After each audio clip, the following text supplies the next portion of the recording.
Bom, nós falaremos agora do resfriamento de uma liga hipereutetoide, para a gente enxergar o que acontece nelas, né? As ligas hipereutetoides são as que contêm entre 0,76 e 2,14% de carbono. Essa liga, que está representada aí pela linha de resfriamento ZZ', ela tem aproximadamente 1,1% de carbono. Notem só, está um pouquinho depois de 1%, e aquele próximo tracinho ali é 1,5%, né? Então vamos chutar ali 1,1%, tá parecendo que é. O que acontece? Nós temos 3 pontos de solidificação ilustrados aí, né? Por que o outro tinha 5 e esse tem 3?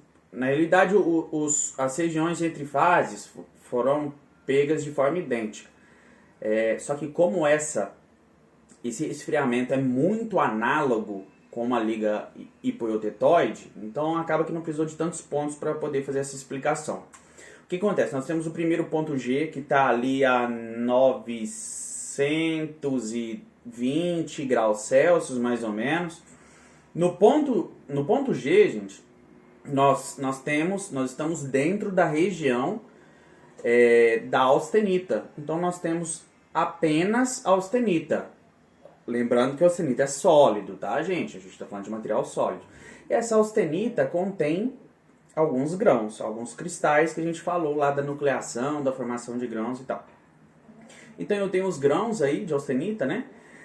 Aí eu fui baixando a temperatura. Baixando a temperatura. A hora que chegou ali em mais ou menos 810 graus Celsius, notem que ele cortou a linha que divide a região entre austenita e austenita mais cementita. Ou seja, eu tinha lá a austenita, fui abaixando a temperatura, a austenita estava aguentando um teor de carbono alto nela lá, tá aguentando o teor de carbono, só que na medida que eu fui abaixando a temperatura, tá aqui em cima, a gente está falando de uma liga de 1,1% de carbono, né? Então aqui em cima, nessa região aqui em cima, a austenita estava aguentando esses 1,1% tranquilo, porque a gente viu que ela tem um limite de solubilidade, ela consegue até 2,14%, então estava folgado para ela. Só que aí eu fui abaixando a temperatura, na medida que a temperatura vai abaixando, esse 2,14 é lá em 1147 graus Celsius. Então a gente foi abaixando a temperatura, e a capacidade dela de segurar carbono vai diminuindo, até chegar ali nos 810 graus Celsius, acho que foi isso que eu falei, né? Aí eu cortei a linha e vou mudar de região. A austenita não consegue aguentar mais esse 1,1% de carbono. Ela não consegue aguentar, o que faz? Ela não tem outra opção, vai jogar carbono para fora. Então, passei dessa linha ali, nos 810 graus Celsius, a austenita começa a jogar carbono para fora. Ela vai jogando carbono para fora e as regiões perto dessa austenita, elas vão ficando ricas em carbono. Essa região rica em carbono vai formando a cementita. Eu vou descendo, cheguei lá no ponto H. Olha ali, tem uma figurinha mostrando os grãos de austenita e a cementita sendo formada nos contornos de grão. A austenita foi tirando carbono de dentro do grão e foi jogando para fora, esse carbono vai se encontrando ali no contorno de grão, que é uma região mais energética, e ali eu passo a ter o crescimento de sementita. Isso vai acontecendo até eu ir abaixando a temperatura lá nos 727 graus Celsius. O que acontece? A austenita vai soltando carbono em 727 graus Celsius. Qual que é o teor máximo de carbono que a austenita consegue segurar? É 0,76% de carbono. Ela não aguenta segurar 1,1% de carbono. Então ela foi jogando o excesso, foi formando sementita. Essa sementita que foi formada acima dos 727 graus Celsius, a gente chama de sementita proeutetoide. O que quer dizer isso? Foi formada a temperaturas acima da temperatura onde está o ponto eutetoide. Então, nas ligas hipereutetoides, eu tive lá a austenita, lá no ponto G, que mostrou, fui descendo, A austenita não aguentou 1,1% de carbono, foi jogando carbono para fora, e esse carbono que foi jogando para fora foi formando sementita logo nos contornos de grão.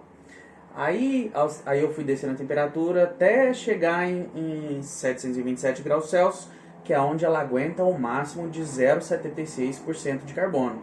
O resto virou tudo sementita. Gente, então a composição, o que sobrou para mim? Ali no ponto, pouco para cima do ponto I, que tá sendo mostrado aqui.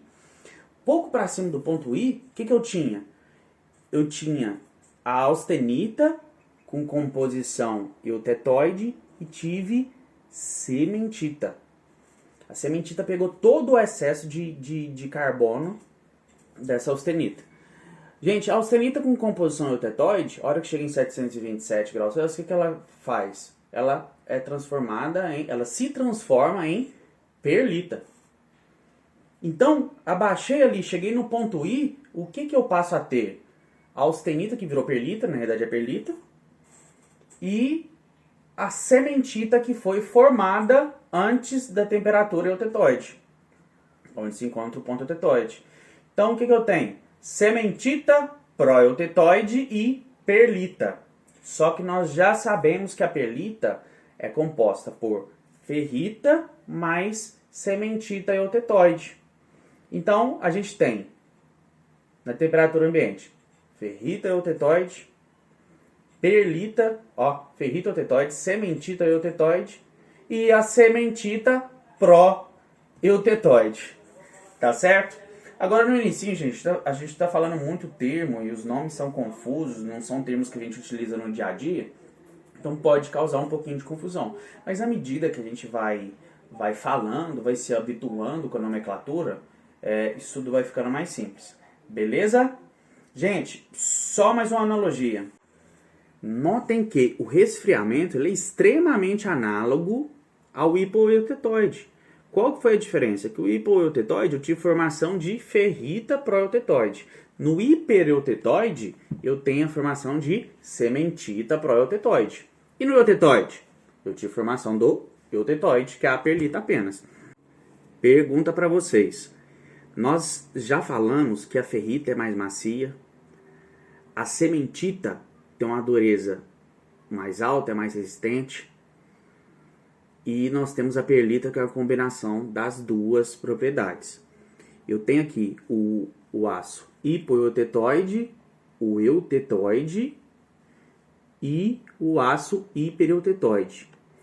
Qual dos três tem menor dureza e menor resistência mecânica? Em termos gerais, tá, gente? O aço hipoeutetoide. Tô falando sem adição de elemento de liga, sem tratamento térmico, nem nada. Qual dos três eu tenho, espero, maior dureza e maior resistência mecânica? O aço hipereutetoide. Valores intermediários, o aço eutetoide. Gente, 1,1%, esse exemplo que a gente deu aqui de aço hipereutetoide, é impraticável no mercado, porque já começa a ficar um material muito quebradiço. Se for para fazer tratamento térmico nele, ele trinca tudo, tá?